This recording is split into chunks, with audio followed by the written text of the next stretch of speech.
Haya, kwanza nachukua fursa hii.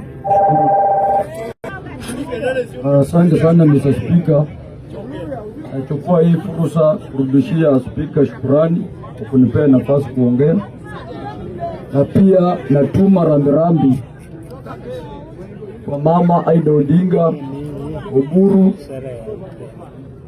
na watoto wa Raila Amolo Odinga na viongozi wa ODM wote Kenya mzima na dunia mzima. Mimi kama Nuru Okanga, baba amekuwa wa karibu na mimi sana,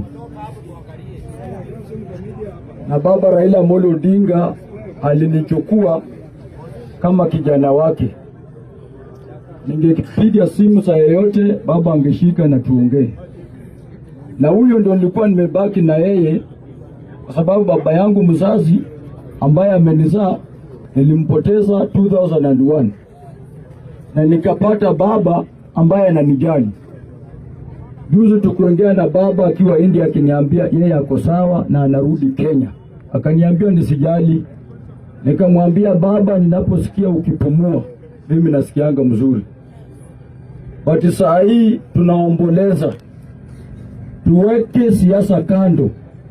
Hatutawahi pata kiongozi kama Raila Amolo Odinga hii Kenya. Baba anaweka tofauti zake kando, anaunganisha wa Kenya. Na mimi nataka nishukuru baba kwa kuleta demokrasi, kwa sababu mimi kukua Nuru Okanga ni kwa niaba ya Raila Amolo Odinga. Mr. Speaker, nikimalizia nataka niambie wa Kenya wote popote mlipo, wa supporters wa Raila Odinga, tumuone baba vizuri. Tusilete chaos, tusilete vita, tusilete mambo mengine. Tuomboleze baba kwa njia ya utaratibu, kwa sababu baba amekuwa na heshima yake. Tusiharibu matanga ya baba. Tuomboleze baba kama president wa hii nchi na kama prime minister former wa hii nchi. Baba umetuacha kwa shimo. Tunaomba Mungu ujaze hiyo pengo. Wewe ndio utajaza, mwanadamu hawezi jaza, kwa sababu ile majukumu baba alikuwa anafanya.